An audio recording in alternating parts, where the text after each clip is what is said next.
एक गांव में एक बूढ़ी रहती थी। मेहनत मजदूरी करके किसी तरह वो अपना और अपने बेटे गब्बर का पेट पाल रही थी। कहने को तो गब्बर हट्टा कट्टा और जवान था, लेकिन वो मंद बुद्धि और मूर्ख था। बुढ़िया अपने बेटे को लेकर बहुत चिंतित थी। जब काफी देर तक गब्बर नहीं लौटा तो वो उसे ढूंढने निकल पड़ी। पता नहीं कहाँ चला गया मूर्ख गब्बर, खाने की भी चिंता नहीं रहती। 5 मिनट कह के न जाने कहाँ चला गया। उसे क्या पता था कि उसका बेटा हमेशा की तरह कुछ पागलपंती कर रहा होगा। कोई इस घोड़े को हाथ नहीं लगाएगा, ये घोड़ा मेरा है। चल मेरे घोड़े, टिक टिक टिक। अरे ये पागल है क्या? घोड़ा समझकर गधे पर बैठा है। अरे वाह, गधे पर गधा बैठा है, पहली बार ऐसा देखा है। लड़कियां भी उसे मूर्ख बनाकर उससे अपना काम कराती थी। चिंता मत करो, मैं अकेला ही इस कुएं से सारा पानी निकाल कर तुम सबको दे दूंगा। हर कोई उसे मूर्ख बना लेता था। गब्बर की इन मूर्खताओं से बुढ़िया बहुत दुखी थी। एक दिन बुढ़िया की एक पड़ोसन ने उसे इसका हल सुझाया। उसने उसे गब्बर की शादी करने की सलाह दी। बुढ़िया ने अगले ही दिन गब्बर के लिए लड़की ढूंढनी चालू कर दी। देखिए, हम गरीब हैं, ज्यादा दहेज नहीं दे पाएंगे। मुझे दहेज नहीं, बहू चाहिए भाई साहब। बेवकूफ औरत, इस जमाने में दहेज नहीं ले रही। इसे क्या पता, मेरा बेटा महामूर्ख है। दोनों एक दूसरे को बेवकूफ समझ रहे थे। वो दिन भी आया जब गब्बर दुल्हा बना।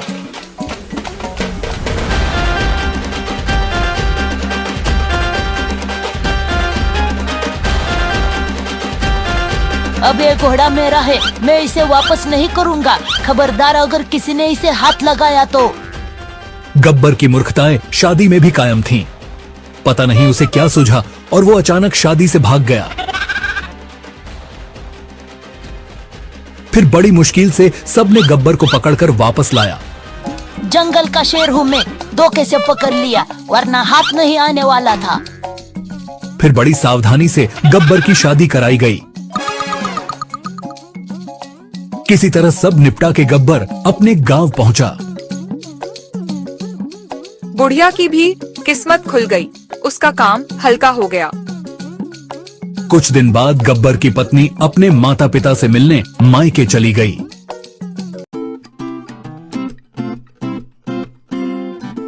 तुझे क्या हो गया रे? इस तरह मुंह लटका के क्यों बैठा है? बीवी के मायके जाने से गब्बर उदास हो गया और उसकी माँ भी परेशान हो गई थी। तो उसने गब्बर से कहा कि तू कल ही ससुराल चला जा और बहू को वापस ले आ। मुझसे भी अब घर का काम नहीं होता। अरे कल नहीं, मैं आज ही चला जाता हूँ। सुन बेटे, पहली बार ससुराल जा रहा है, वहाँ सारी दुनिया तुझ पे ना हंसे, इस बात का ध्यान रखना। कैसी बात है? पहली बात, सीधा ससुराल जाना, चाहे कुछ भी हो जाए, इधर उधर मुड़कर भी मत देखना। एकदम सीधा जाऊंगा, इधर उधर देखूंगा भी नहीं। और ससुराल में ज्यादा नखरे मत करना और कम बोलना। अगर कोई केले का छिलका भी खाने के लिए दे तो वो भी चुपचाप खा लेना। गब्बर खुशी खुशी ससुराल के लिए निकल पड़ा। गांव के बाहर पड़ते ही जैसे गब्बर की अक्ल गायब हो गई। कुछ पता है तुम्हें? मैं ससुराल जा रहा हूँ अपनी पत्नी से मिलने। लगता है कोई पागल है। तभी गब्बर को अपने माँ की सिख याद आ गई। अरे माँ ने कहा था सीधा जाना, इधर उधर मत देखना। अरे इस सामने कौन है मेरे रास्ते में? कोई बात नहीं, माँ ने सीधा जाने को कहा है, मैं सीधा जाऊंगा, भले ही उससे टकरा ही क्यों ना जाऊं।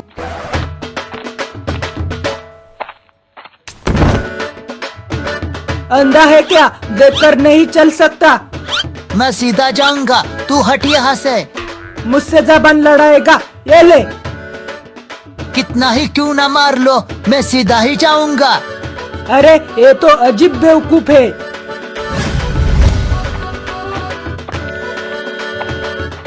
सीधा चलने के चक्कर में गब्बर पहाड़ पर चढ़ जाता है।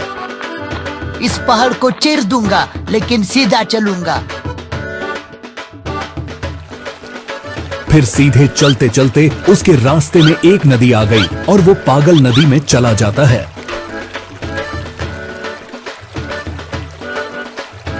ठंडा है, ठंडा है, पानी बहुत ठंडा है। नदी नाले पार करते हुए गब्बर आखिरकार अपने ससुराल पहुंच गया। अरे ये तो अपने जमाई है। गब्बर घर की ओर जा ही रहा था, तभी एक कुत्ता उसकी ओर लपका। गब्बर कुत्ते से बचने के लिए जोर से भागा। आज लगता है ये मेरी जान लेके ही मानेगा। बेटा घबराना मत, हम आ रहे हैं।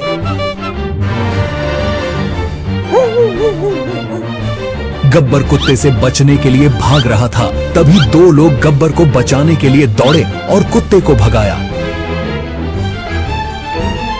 कुत्ते के चक्कर में गब्बर की ओर से सबका ध्यान हट गया।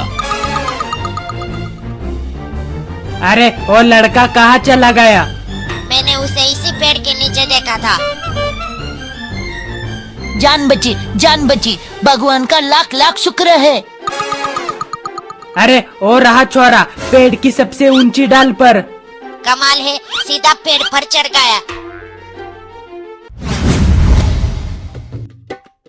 अरे मैं तुम लोगों को मेरी मदद करते हुए देख के ये सोच रहा था कि तुम लोगों के दिल में मेरे लिए कितनी जगह है। ये मेरा जमाई है। लेकिन है बड़ा डरपोक।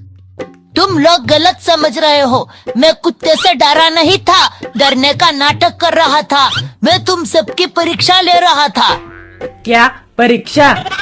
हाँ, मैं देखना चाहता था कि ससुराल वाले मुसीबत में फंसे लोगों की मदद करते हैं या नहीं।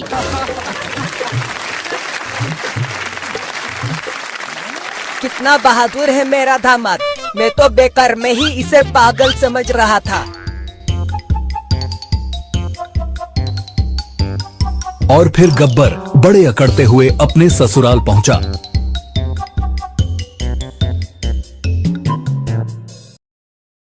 सनी, बिल्लू और कलवा अच्छे दोस्त थे।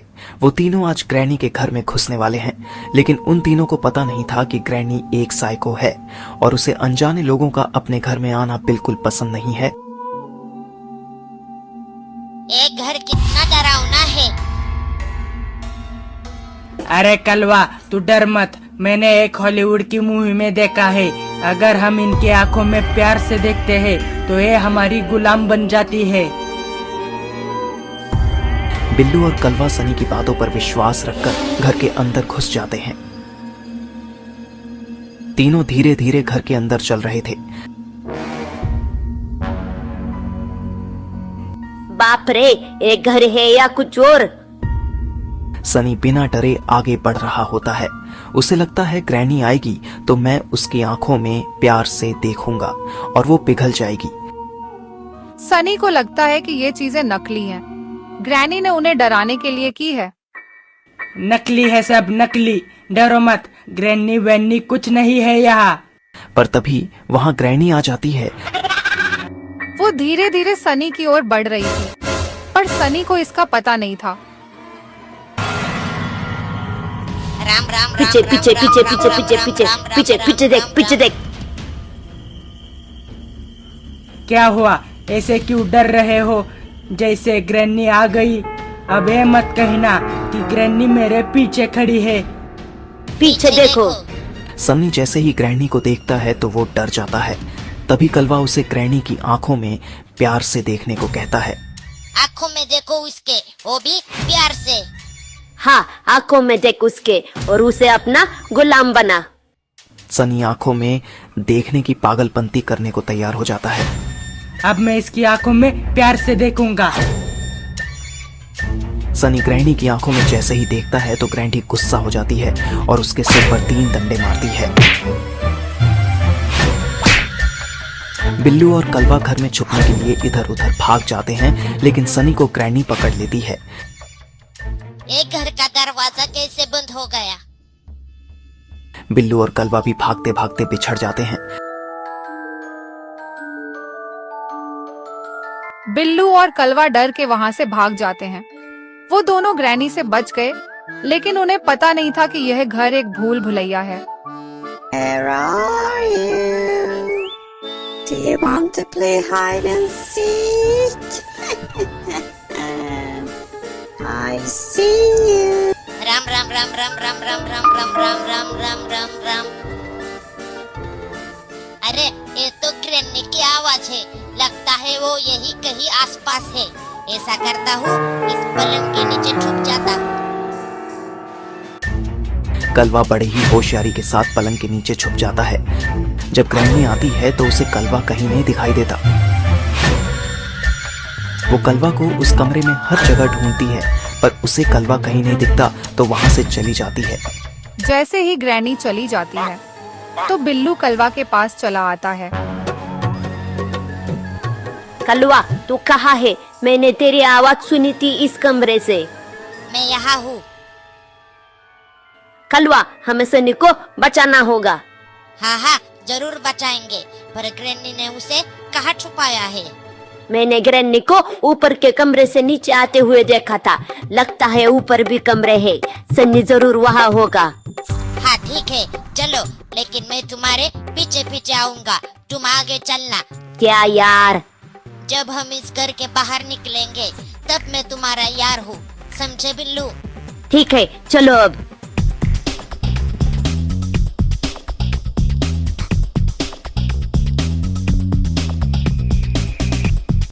बिल्लू आगे आगे बिना डरे चल रहा होता है।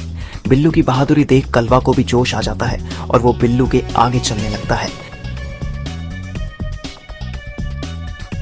थोड़ी देर बाद दोनों सीढ़ियों से ऊपर जाते हैं और उन्हें वहाँ सनी बेहोशी में मिलता है। सनी उठ तो जाता है, लेकिन उसकी याददाश्त चली जाती है। तो बिल्लू उसे बताता है कि उसे ग्रैनी ने मारा है। तीनों बात कर ही रहे थे, तभी वहां ग्रैनी आ जाती है।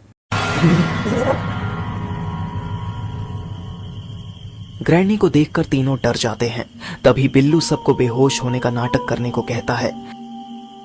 पहले हम बेहोश होने का नाटक करेंगे। मुझे यहाँ से बाहर निकलने का रास्ता पता चल गया है। हाँ ठीक है, अब बेहोश होने का नाटक करो। लगता है अब मेरी बारी है। हे राम, मुझे तो चक्कर आ रहा है। देखो ग्रैनी, मुझे चक्कर आ रहा है। देखो मेरा चेहरा कितना सूख गया है। चक्कर आ रहा है, आ रहा है, आता ही होगा। ओए पप्पू, तू ये क्या पागलपंती कर रहा है? जल्दी बेहोश हो जा। आ गया चक्कर। तीनों जैसे ही बेहोश होने का नाटक करते हैं तो ग्रैनी वहाँ से चली जाती है। फिर वो तीनों धीरे धीरे बिना आवाज किए घर के बाहर निकल जाते हैं। बिल्लू रुको, इस रास्ते से मत जाओ। अगर ग्रैनी आएगी तो हमें इसी रास्ते पे ढूंढेगी। हम जंगल के रास्ते से चलते हैं। हाँ ठीक है। तीनों राहत के साथ वहां से चले जाते हैं।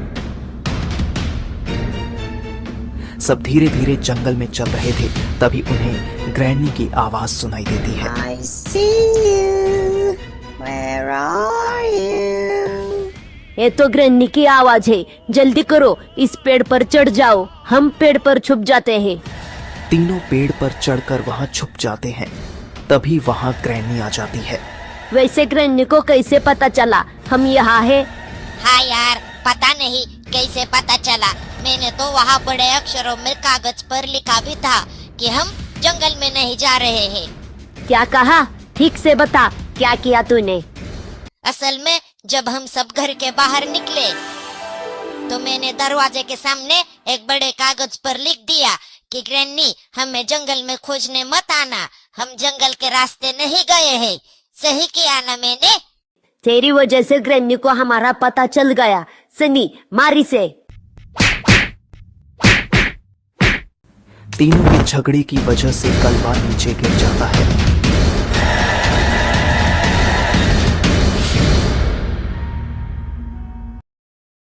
भूत नगरी प्रेत आत्माओं की दुनिया है। इस दुनिया में जिंदा होना यानी बहुत पहले मर चुका होना। कितनी अजीब बात है ना। चुड़ैल अपने दोस्त ड्रेकुला, मम्मी और नन के साथ मजे कर रही थी। तभी ड्रेकुला नन की तारीफ करते हुए उसे बताता है कि सब लोग नन से बहुत डर रहे हैं। यहाँ तक कि धरती पर उसकी फिल्म नन राक्षसी रिलीज हुई है। वो नन से कहता है कि भूत नगरी को उस पर नाज है।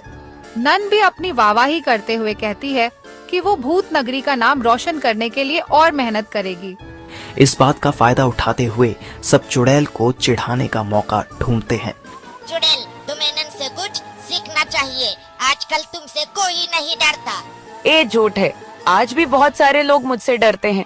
कोई उसे कहता है कि तुम विलुप्त होती जा रही हो, तो कोई चुड़ैल को कहता है कि तुमसे कुत्ता भी नहीं डरता, तुम बेकार राक्षसी जैसी हो गई हो। नहीं, मैं खतरनाक और खूंखार हूँ, आज भी लोग मुझसे डरते हैं। तभी ड्रेकुला चुड़ैल को अपनी बात साबित करने को कहता है। वो उसे धरती पर जाकर लोगों को डराकर अपनी महानता साबित करने को कहता है। ठीक है, मुझे मंजूर है, मैं अभी धरती पर जाती हूँ। तुम सब भूत नगरी से मुझ पर नजर रखना और देखना कि लोग कैसे मुझसे डरते हैं। चुड़ैल धरती पर जाने को हाँ भरती है और अपने घर चली जाती है, जहाँ उसका पति पिशाच और बेटा भूत खेल रहे थे। खोपड़ी को लात मार बेटा, खोपड़ी को लात मार, तोड़ दे, खोपड़ी तोड़ दे। तभी चुड़ैल वहाँ आती है और पिशाच को सारी बातें बताती है। मैं अब भी धरती पर जाती हूँ। ठीक है, टाटा, बाय बाय। तुम्हारा बाएं बाएं से क्या मतलब है? मेरी जीत का जश्न मनाने तुम और भूत भी मेरे साथ धरती पर चलोगे। और फिर चुड़ैल अपने परिवार के साथ धरती पर चली गई और उसका इंसानों को डराने का सफर चालू हो गया। उस लड़के को देखो, मैं उसके सामने अचानक से जाऊंगी और जोर से चिल्लाऊंगी। हाँ, ये ठीक है। वो लड़का ईयरफोन अपने कानों में लगाकर मस्ती से दौड़ रहा था, लेकिन चुड़ैल को इस नई टेक्नोलॉजी के बारे में कुछ पता नहीं था। चुड़ैल उस लड़के के ठीक सामने जाकर खड़ी हो गई। वो लड़का गाना सुनने में इतना व्यस्त था कि उसने चुड़ैल के चिल्लाने पर ध्यान ही नहीं दिया। चुड़ैल को नजरअंदाज करते हुए वो लड़का आगे बढ़ गया। इस बात से चुड़ैल बहुत दुखी हो गई। उसे लगा वो लड़का उससे नहीं डरा। बाप रे, वो तो मुझसे डरा ही नहीं। कोई बात नहीं चुड़ैल, इस मनुष्य के कान में कोई मायावी चीज थी, जिसकी वजह से वो तुम्हारी खूबसूरत डरावनी आवाज नहीं सुन पाया। तभी पिशाच चुड़ैल से कहता है कि हम किसी सुनसान गली में चलते हैं, जहां तुम अपना जलवा दिखाओ। पिशाच की सलाह से चुड़ैल सुनसान गली में पहुंचती है। वहां उसे एक बूढ़ा आदमी दिखता है। पिशाच चुड़ैल को उस आदमी को डराने को कहता है। जैसे ही बूढ़ा आदमी आगे बढ़ता है तो चुड़ैल उसके पीछे जाकर खड़ी हो गई और चिल्लाई। और उस बूढ़े को लगा कि वो कोई चोर है और वो उसकी पेंशन चुराने आई है। चोर कही थी, आ गई मेरी पेंशन चुराने, ये ले।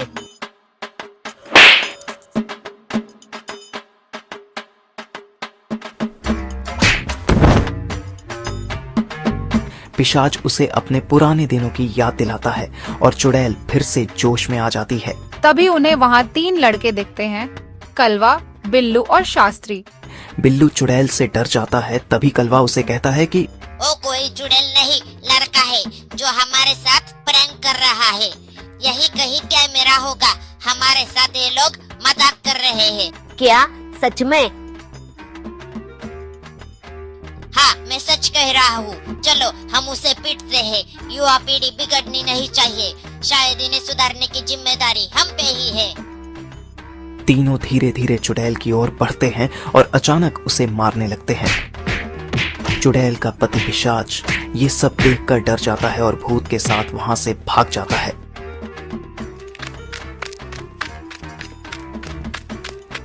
कुछ देर बाद पिशाच और भूत वापस आते हैं और चुड़ैल से कहते हैं कि पास में ही एक थिएटर है, हम वहाँ चलकर लोगों को डराते हैं। ठीक है, मेरे पास कोई और चारा भी तो नहीं है। सब थिएटर पहुंचते हैं। चुड़ैल सबके सामने जाकर सबको डराना चालू करती है।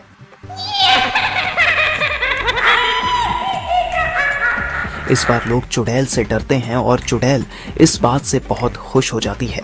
बहुत अच्छे, अब हम वापस भूत नगरी चलते हैं। वहाँ सबको बताना लोग तुमसे कैसे डर रहे थे। हाँ ठीक है। सब वापस भूत नगरी जाते हैं। देखा देखा सब कैसे डर रहे थे।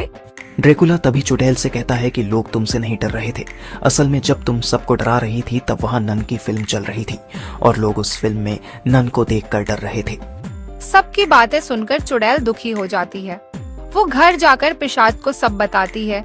चिंता मत करो, हम वापस धरती पर जाएंगे और लोगों को डराएंगे। मेरे पास इस बार एक बहुत अच्छा आइडिया है। सब धरती पर वापस जाने का फैसला करते हैं। मैं तुम्हें कितनी अच्छी लगती हूँ? बहुत ज्यादा, बहुत बहुत ज्यादा। फिर भी बताओ कितनी? इतनी अच्छी कि मन करता है कि तुम्हारे जैसी एक और ले आऊं। क्या कहा? अच्छा एक बात बताओ, क्या मैं तुम्हारे सपनों में आती हूँ? नहीं, बिल्कुल नहीं, ऐसा क्यों? क्योंकि मैं हनुमान चालीसा पढ़कर सोता हूँ। क्या? हाँ, तुम्हारी बातें सुनकर मेरा आधा सिर दुखने लगा है। जितना है उतना ही दुखेगा ना। मेरे मरने के बाद तुम राहुल से शादी कर लेना। पर राहुल तो आपका सबसे बड़ा दुश्मन है। आप तो उसकी जिंदगी नर्क बनाना चाहते थे। अरे इसलिए तो मैं चाहता हूँ कि तुम उससे शादी करो। क्या कहा? सुनो जी, मैं मायके से वापस आ गई। ऐसे हंस क्यों रहे हो? गुरुजी ने कहा है कि जब भी मुसीबत सामने आए तो उसका हंस के सामना करना चाहिए। क्या? पापा एक बात बोलूं? हाँ बोल। इंस्टाग्राम पर मेरे 15 फेक आईडी है। नालायक, मुझे क्यों बता रहा है? क्योंकि पापा आप जिस रिया शर्मा को 10 दिन से चाय पर बुला रहे हो वो मैं ही हूँ। क्या? अब तेरी खैर नहीं। मैंने तेरे जैकेट की तलाशी ली, उसमें सिगरेट, बियर और लड़कियों के नंबर निकले। बता कितने दिनों से चल रहा है ये सब? पर ये जैकेट तो आपकी है पापा। क्या? बच्चों, अगर सच्चे दिल से प्रार्थना की जाए तो वो जरूर सफल होती है। रही नहीं दीजिए सर, अगर ये सच होता तो आप मेरे सर नहीं ससुर होते। पापा मैं कल से स्कूल नहीं जाऊंगा। क्यों बेटा? पापा आज स्कूल में सब बच्चों का वजन लिया गया। वजन लिया है तो क्या हुआ? पापा आज वजन लिया है, कल बेच दिया तो? क्या?